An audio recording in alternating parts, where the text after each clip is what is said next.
going to say a few words. We're not going to keep you here any longer. So I'll say a few words, and then Francesca will say a few words, and anyone else who ideally has something urgent to say to the whole group, maybe we'll consider that as well. Otherwise, we're going to close, and then feel free to keep on chatting. So I just want to say that, as you have noticed, we deliberately did not define what technological sovereignty is at the beginning, because from our perspective, we do not actually want to close the debate on what it is, nor do we want to make it easier for the enemies of technological sovereignty to immediately appropriate that discourse. Let me just remind you that we're all aware of huge industry that I tried to discuss yesterday in my brief intervention that exists around these issues. It's an ideas industry of sorts. They are extremely quick at appropriating the language of their enemies. Right? So I can assure you that the more we talk about technological sovereignty in this group, the more likely it is that next year a conference like Smart City Expo will adopt technological sovereignty as their theme and will actually claim that it's them that are actually leading us to technological sovereignty. So I have made, on my part at least, a deliberate effort not to define what it is, not to define also what particular political, economic, and legal structures are going to get us there. I actually think that the kind of simplistic, low-hanging fruit critique that was made of us, that somehow we are violating technological sovereignty by using Google Maps, but we are not violating it by using free software tools funded by the US government, US military, and foundations, is valid. I don't think it is, to be honest. I would like to keep that debate open. I would actually like us to question also the received wisdom of basically not questioning what constitutes the non-corporate sector of the technology world. Because that non-corporate sector, I would argue, as much of a threat to true technological sovereignty as the corporate one. So I think we have to keep that tension open. I think we have to keep it productive, and I think we have to make sure we do not make it very easy to co-opt this discourse, neither for the neoliberals who would like to sell us solutions that will offer us technological sovereignty as a service, nor do we want to make it easier for the kind of right-wing authoritarian types who would adopt the language of technological sovereignty to push for the kind of agenda that Peter Thiel or Donald Trump would like to push for. So it doesn't mean that some of them might not have a point to make. I mean, we should be more than alert and ready to look into it. But I think there is a danger in excluding the threats, but also the potential responses to them if we move too soon to define what it is and what it is that we want to do. So with that long footnote, I'd just like to say that it was great having all of you around. I think we had a very stimulating conference. I think it's not the last one. We are launching a lecture series here in Barcelona that will start sometime in February, I think, where we would like to do it in a little bit more open-ended format with guests and keynotes, also trying to involve more people from the city.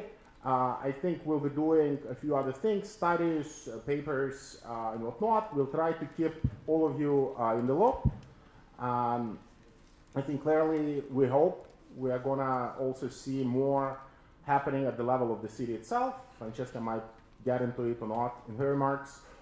From my end, I just want to again thank all of you for coming, and thanks so much for making it such an exciting and to some extent controversial in a good way event. Thank you so much.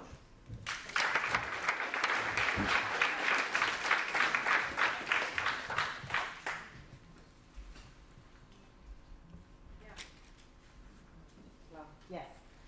Well, first of all, I really want to thank everyone for your presence.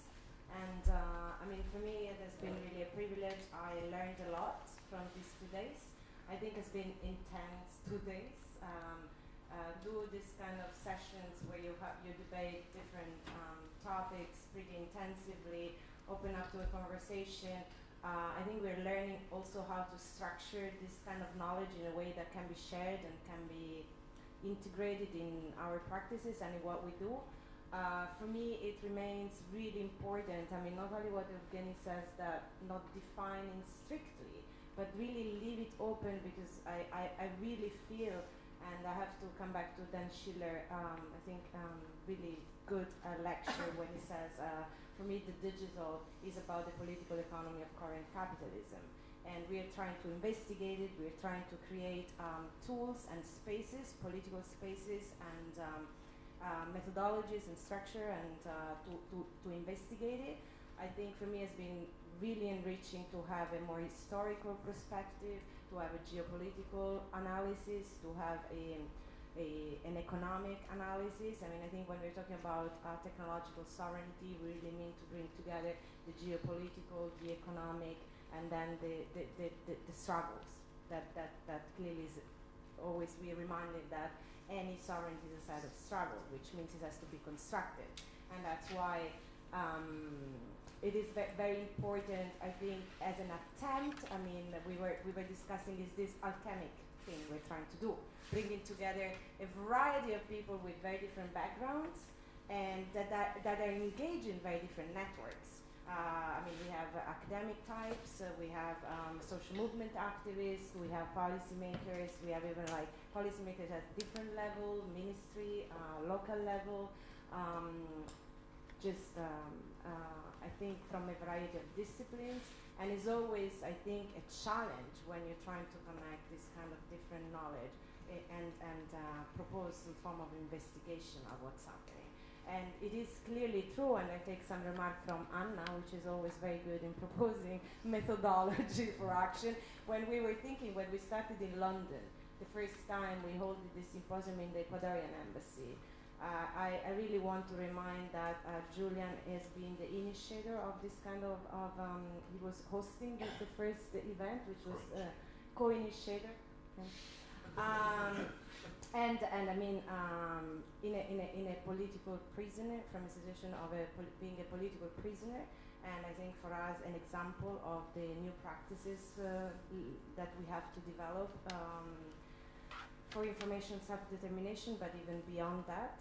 And but we started in a very confined, and thanks to the Ecuadorian people for allowing us to have that first meeting, but the situation was very different, and also the format and the type of conversation. And then we moved, we experimented a different format where we had more time for people to move around and debate, but also this kind of panel session that sometimes don't allow a kind of proper conversation. I think this time we have experimented a format which is interesting for me, where we have a keynote, but also and the respondent, and also time for a constructive, I think, debate. And we're trying to people. I have to really thank the people that have been organizing behind the scene. I mean, all these incredible girls. And Hector, which is not a. What is Hector? Hector is not a girl, but anyway, he's done a big part. But I mean, I have to say, like, also that people filming and taking notes and facilitating and make this possible. We try to structure some knowledge and use the WeBits website to put out information as well.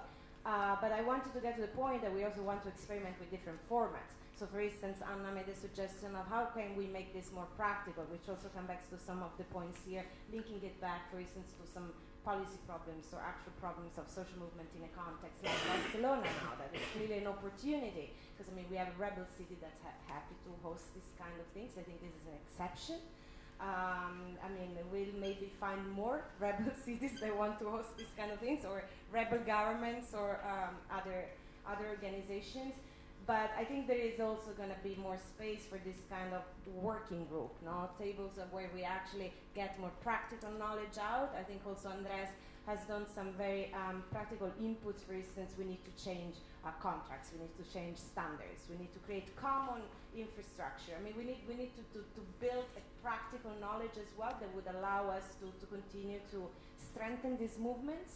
And I mean, I think everybody in this room is very clear that when we talk about occupying institutional space or government, it is the power of the people and the popular movements that can make these experiments possible. Here we are aware every day, single day, that we walk into the institution, that we are only there because this movement exists.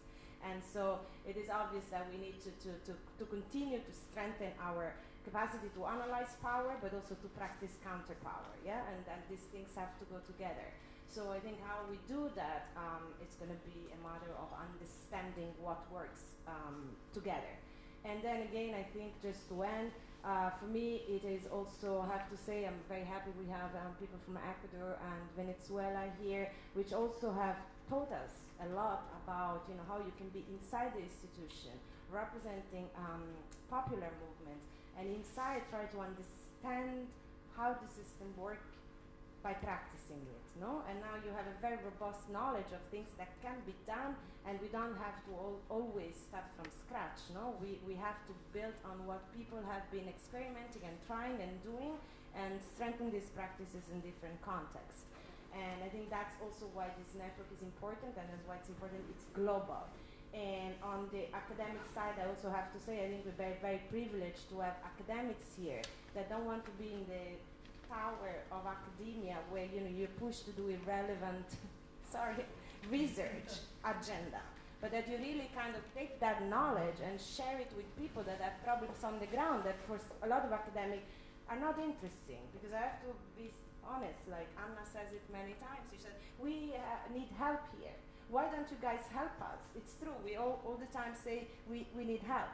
But you know, sometimes you go to an academic, which is usually thinking high up here and having this complex framework, and I ask, well, I need help because I have a clauses in a contract with a big multinational company, and I need to know what to do in order to give back power to the people. So this we have to connect. We have to build these bridges, the translator, no, to help connecting this different knowledge. And I think we need it all. I mean, we need the people with the longue durée and high-level analysis. We need people studying elite networks. We need people practicing struggles and the knowledge, empirical knowledge from being inside the institution.